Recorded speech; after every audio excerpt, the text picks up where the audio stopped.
Good evening to all. स्वागत है तुहाडा सब दा अपने ऑफिशियल यूट्यूब चैनल लैंडमाइल दे विच। किवें हो जी सारे? मैं उम्मीद करदी हां कि सारे वधिया होणगे और सबनों बहुत बहुत जी आया जी सब दा।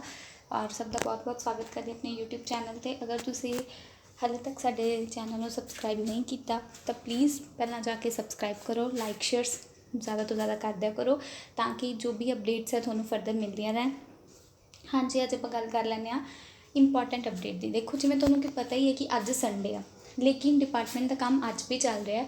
अज भी डिपार्टमेंट खुला है, लेकिन ये नहीं पता कि काम किहड़ा चल रहा है, वो ट्रांसफर का चल रहा है या फिर अपनी 6635 का कुछ मतलब प्रोसीजर अगे चलिया। तो देखो आपनूं डिपार्टमेंट ने या फिर गौरमेंट ने ये गल कही सी कि थोड़ा मतलब जदों ही ट्रांसफर का काम निबड़िया ETT ਜਿਹੜੇ टीचर्स है उस तो तुरंत बाद ही ਤੁਹਾਡਾ पोर्टल ओपन हो जाएगा स्टेशन अलाटमेंट वास्ते।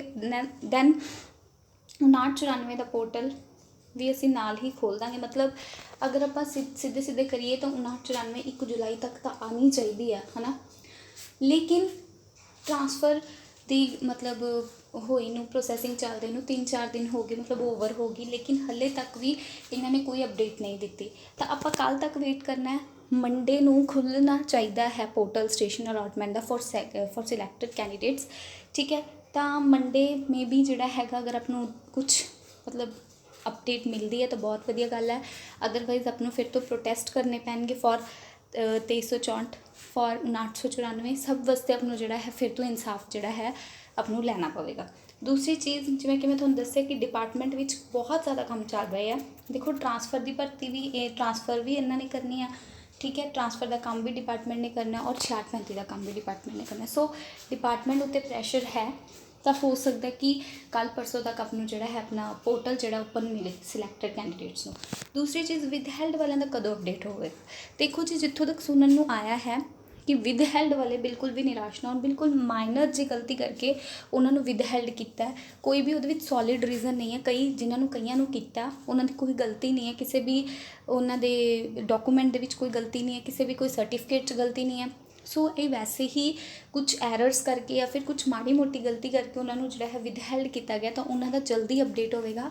तो उन्होंने टेंशन लैन की जरूरत नहीं। SC MNB जिन्होंने भी स्क्रूटनी करवाई सी, देखो सब दा ही सिलैक्टड आया। अगर विद हैल्ड आया है या फिर फॉर्म क्लोज्ड, मैनू नहीं पता हजे फॉर्म क्लोज किदे आ रहा है, तो प्लीज़ कमेंट करके दस दियो फॉर्म क्लोज आ रहे हैं। तो देखो अगर किसी का फॉर्म क्लोज आ रहा है तो डिपार्टमेंट थोड़ा जल्दी ही सोल्यूशन करेगा, ठीक है। तो तुहानूं कॉल भी आ सकती है डिपार्टमेंट वालों या डिपार्टमेंट वालों ईमेल भी आ सकती है, ठीक है, जो तुसीं कॉन्टैक्ट नंबर उत्थे डिपार्टमेंट दे के आए हो। दूसरी चीज़ जिहड़े विद हैल्ड वाले अदर स्टेट तो आ, ठीक है, उन्होंने काफ़िया का विद हैल्ड है तो वह भी थोनों डिपार्टमेंट ही दसेगा। लेकिन जो सिलैक्टड है उन्होंने जोड़ा है ऑफर लैटर पहले मिल जाएंगे।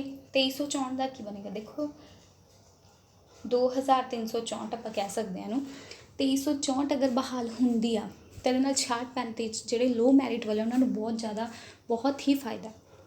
देखो 2364 की बहाली वास्ते ही प्रोटेस्ट जोड़ा है आई थिंक 28 जून को जो है प्रोटेस्ट रखा जाएगा। उस दिन अपना काला दिवस भी है क्योंकि NCT ने काला कानून जो B.Ed विच इनवॉल्व करके किया सी, तो उस दिन काला दिवस भी आपां मनाना है जोड़े BSTC ETT JBT DLED उन्होंने वास्ते, ठीक है।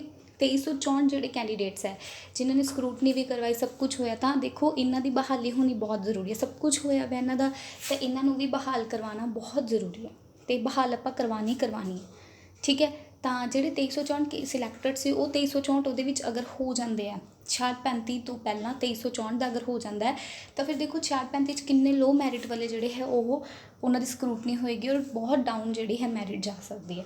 सो 2364 बहाली करवाने से सब तो ज़्यादा लो मैरिट वाले फायदा है। तो सारे ही जोड़ दो कि 2364 वाले जोड़े है 2364 कैडर जोड़ा है उन्होंने जोड़ा है कि जो 2364 कैंडीडेट्स है उन्होंने जी है स्क्रूटनी वास्ते बुलाया जाए। सॉरी स्क्रूटनी बोल रही है, उन्होंने जॉइनिंग हो, स्क्रूटनी तो होगी तो उन्होंने जॉइनिंग हो ही सैकेंड लिस्ट आपको जो सैकेंड और थर्ड लिस्ट आपको देखने को मिलनगियां। वैसे भी सैकेंड लिस्ट आनियां ने तो वो इस तो बाद आ जाए, ऑफर लैटर तो बाद आ जाए, पहला ये डिपार्टमेंट तो है भी की करता डिपार्टमेंट अगे, ठीक है।